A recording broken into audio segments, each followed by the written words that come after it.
tentar ser muito sucinta. Eu penso que me estão a ouvir, certo? Sim, perfeitamente. Obrigada.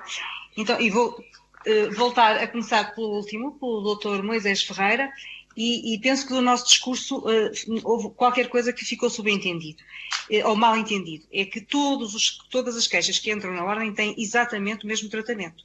Naturalmente, a complexidade delas é que nos obriga a fazer procedimentos diferentes, mas a seguir. Portanto, não há o risco de nós não analisarmos, no meio de não sei quantas declarações ou dos queixosos, deixarmos passar uma situação mais grave. Portanto, tudo é escrutinado, tudo é avaliado, o processo é instaurado e, naturalmente, o que nos faz dizer que 90% delas não tem muito sentido é exatamente porque as analisamos todas. Portanto, todos os números que nós estamos a dar são números de processos abertos e que foram tratados da mesma forma. Naturalmente, depois evoluíram com complexidades diferentes. À doutora Mónica Quintela, perceba, eu tenho de facto acompanhado o percurso da senhora doutora e por isso comecei por lhe dizer isso. Naturalmente que não é aqui que lhe vou dizer ou dar exemplos de processos em que há médicos contra médicos a defender doentes e também não lhe vou dizer, mas se calhar sabe porque é mais mediático, um processo que está em tribunal em que nós expulsamos o colega e o processo está parado há 4 anos e qualquer coisa em tribunal sem decisão. Relativamente a todo o percurso profissional que tem, naturalmente a doutora Mónica Quintela é subejamente conhecida. Perceba também que a maior parte de nós, eu diria mesmo a maior parte de nós, faz o seu melhor no seu dia-a-dia, em condições muitas vezes não as adequadas, como aliás vocês em tribunal, que têm muito mais condições, muitas vezes, e portanto sentimos um bocadinho injustiçados quando num discurso algo, enfim, enriquecido como a doutora faz, porque é a sua forma também de colocar o problema, nos enuncia como sendo uma norma os doentes, as crianças nascerem com paralisias cerebrais, quando muitas vezes isso nem sequer é evitável, ou nascerem, por exemplo, com um defeito não detectado numa ecografia, porque há uma coisa que é verdade, a medicina não é uma ciência exata e mesmo preocupando-nos com as boas práticas, nenhum de nós, nenhum método auxiliar diagnóstico é infalível e nós vivemos na imprevisibilidade disto. Nós não temos uma profissão que seja matemática.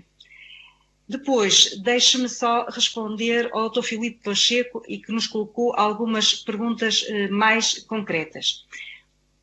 Eu penso que o senhor deputado é engenheiro, com certeza que se o senhor tivesse um problema não sei se a sua área acho que é eletrotécnica, portanto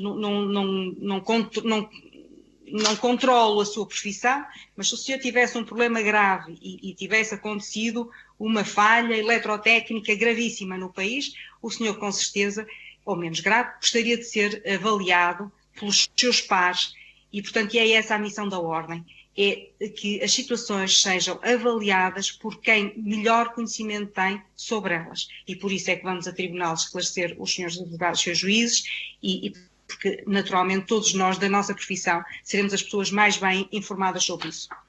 Depois, relativamente ao que aconteceu em relação ao Dr. Artur Carvalho, deixe-me chamar a atenção, foi um erro, naturalmente, houve aqui um erro da Ordem toda, e nós somos a Ordem um todo, e, portanto, não vale a pena dizer que o Conselho Disciplinar do Norte funciona melhor que o do Sul. Todos nós vamos fazer o nosso melhor. Houve um erro que foi detectado, e sempre que isso acontece e há uma auditoria, o que deve ser feito é tentar anular esse erro e passar a ser uma boa prática. E é isso que está toda a gente a fazer, é isso que este bastonário tem feito e é isso que todos os presidentes dos conselhos disciplinares estão a tentar fazer, naturalmente a professora Maria do Céu com mais dificuldade, porque embora no Sul só haja 26 mil médicos e no Norte já haja 21 mil, mas de facto ela tem uma herança que agora terá que recuperar, mas que estou convencidíssima que o vai conseguir, até porque é uma mulher cheia de energia. Relativamente aos processos que foram instaurados e concluídos, eu deixo-me dar só o exemplo dos últimos 3 anos. Em 2017 foram abertos no Norte 276 processos e foram concluídos 375. Em 2018 foram instaurados 301 processos, e são disciplinares e de averiguações, portanto são todas as queixas que entram, e foram concluídos 298. Em 2019 foram abertos 287 e foram concluídos 297. Perdão. Em 2020, até ao momento, foram abertos 108 processos e já foram concluídos 134, 180 abertos, 134 concluídos. Portanto, acho que estamos no bom caminho e acho que... Senhora Doutora, pedia-lhe que terminasse, está bem? Muito obrigado. Pronto. Relativamente ao relatório anual a fornecer à Assembleia da República. Bom, se todas as ordens fornecerem esse relatório, a Ordem dos Médicos não tem absolutamente nada a esconder e, portanto, fornecerá o mesmo relatório que os senhores deputados quiserem entender. Muito obrigado. Muito obrigado. Eu passava a palavra à professora Isabel Luzeiro, do Centro. 5 minutos, muito obrigado. 5 minutos, vou tentar ser breve e não repetitiva e começo por responder ao doutor, Sr. Deputado Filipe Pacheco. Relativamente à percentagem de queixas tratadas, cada ano recebemos 180 a 250, cerca de metade é logo tratada no primeiro ano e o restante, ou quase o restante, no segundo ano. Perguntou se achava 2 anos um período correto para se analisar uma queixa. Os senhores deputados instituíram que esse período poderia ir até aos 7 anos, dependendo dos meios que nós temos à mão para decidir o processo das testemunhas que teremos que ouvir e das respostas das diversas entidades. Claro, quanto mais celeridade, melhor, mas dentro do que é possível, está dentro do prazo. Penso que com a informatização comum de todos os centros, Norte, Centro e Sul, e os alertas, que é uma ajuda preciosa, poderemos tentar avançar mais rapidamente com esse trabalho, assim também os colegas dos colégios e dos diversos hospitais possam dar seguimento e responderem com celeridade às nossas questões. Se quisermos falar por triénios, no triénio 2017 a 2019 deram entrada 472 processos e foram resolvidos 618, portanto, processos que estavam do Conselho anterior. Mas todos estes dados nós poderemos remeter a Vossas Excelências atempadamente. Gostava só de dar uma nota em relação à professora Maria do Céu, para dizer que acho que ela está a fazer o melhor possível e que se está a exceder no seu trabalho.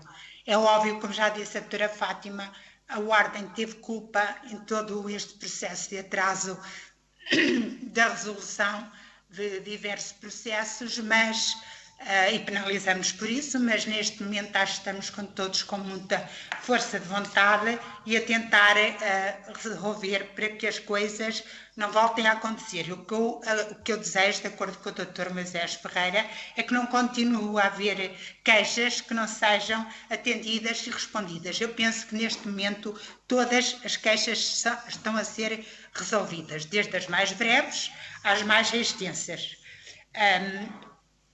Penso que neste momento também a força de trabalho, em geral, médica, advogados, administrativos, está a ser adequada de acordo com as necessidades de cada centro.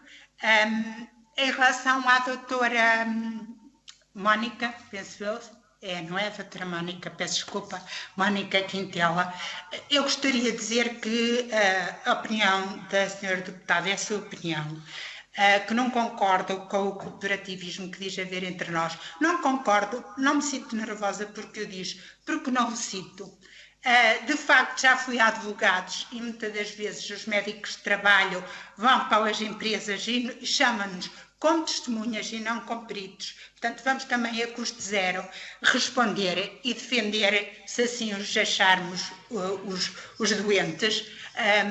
E, portanto, nós, colégios disciplinares, tal como os colégios regionais, fomos eleitos pelos nossos pares porque eles nos consideram, penso eu, credíveis e responsáveis para assumir essa função. Em relação ao bastonário que precedeu o Miguel Guimarães, tanto o doutor José Manuel Silva, como sabe, aqui de Coimbra, eu pertenci também nessa altura já ao Conselho Disciplinar e acompanhei, e nessa altura pertencia também ao Conselho Superior, e acompanhei muito trabalho dele. No entanto, nessa altura, o professor José Manuel Silva era simultaneamente presidente do Colégio e do Conselho Nacional. E agora as figuras são distintas. Daí que o nosso bastonário atualmente não se envolve normalmente nas questões, ou por hábito, nas questões do Conselho Disciplinar. E é isto. Muito obrigado, Sra. Doutora. Passávamos então à Professora Doutora Maria do São Machado, do Conselho Disciplinar Regional do Sul. 5 minutos também. Muito obrigado. Muito obrigada. Eu queria começar, obviamente, por agradecer às senhoras Presidentes do Norte e do Centro as palavras simpáticas em relação ao Conselho Disciplinar do Sul e à Presidente do Sul.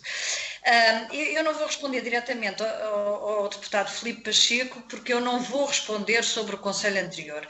Só quero dizer e chamar a atenção que nós tomámos posse a 11 de fevereiro e a 11 de maio fiz o primeiro, a primeira avaliação do funcionamento e tínhamos concluído 311 processos, já em fase de confinamento e isolamento. E, portanto, acho que isto diz bem do trabalho deste Conselho. Realmente são cerca de 10% a abertura disciplinares, não mais do que isso. Não somos nós, muitas vezes, que mandamos ao Ministério Público, a própria queixa vai logo para o Ministério Público, ou pela entidade reguladora da saúde, ou pelo próprio queixoso, e, portanto, corre paralelamente. E em relação às medidas cautelares provisórias, realmente são excepcionais. Do que eu tenho conhecimento neste momento é só a que era referido ao Dr. Artur Carvalho e não há outras medidas. O relatório anual, nós até fazemos agora relatórios trimestrais e, portanto, o relatório depois é público e os deputados podem ter acesso, com certeza. Em relação... eu no fundo já disse, e o deputado Moisés Ferreira tornou a perguntar se o que eu disse, estas melhorias eram apenas transitórias ou eram um reforço estrutural. É um reforço estrutural. As contratações que foram feitas, juristas e secretariado, são contratações para a Ordem dos Médicos do Sul, para o Conselho Regional do Sul, e, portanto, não é por um mês ou dois, é porque nós percebemos que temos um número de processos que é impossível conseguir tratar se não tivermos um número de pessoas adequado. E eu queria reforçar que neste momento triamos de tal maneira, a triagem está feita de tal maneira que não há atrasos na triagem. E também que o tempo médio é muito variável, porque nós, por exemplo, ontem no plenário de ontem, nós temos plenário à terça-feira, nós concluímos processos que já são de 2020, mas temos outros que vêm desde 2015, 2016, enfim, por razões complicadas, têm a ver com os colégios da especialidade, ou com pareceres dos tribunais, ou com outros pedidos de pareceres, porque são situações complicadas. E, portanto, não pode haver aqui uma média, porque seria talvez uma mediana, porque há muitos que agora estão a ser decididos, há muitos de 2020 que já estão concluídos. Só para terminar, eu gostava de dizer, agradecer-lhes mais uma vez a todos os deputados e à Comissão Parlamentar, mas dizer à doutora Mónica Quintela, com a maior amizade, que é assim, doutora, eu reformei-me há um ano e, portanto, tenho pena que pensasse que eu estava a falar de mim há bocado. Eu não estava a falar dos médicos em geral. Eu reformei-me exatamente há um ano, em julho do ano passado, do Infarmed, era presidente do Infarmed, o que significa que aceitei este cargo a 100% e estou a trabalhar nele a 100%, em full time, de maneira que tenho muita pena de desiludir em relação a isso. E gostava até enfim, de conversar consigo um bocadinho para ver se chegamos a uma maneira de estar diferente em relação aos médicos, em relação a estas situações, para não haver injustiças, porque eu acho que deve haver justiça disciplinar, mas deve haver justiça também na maneira como se olha para os médicos. Muito obrigada.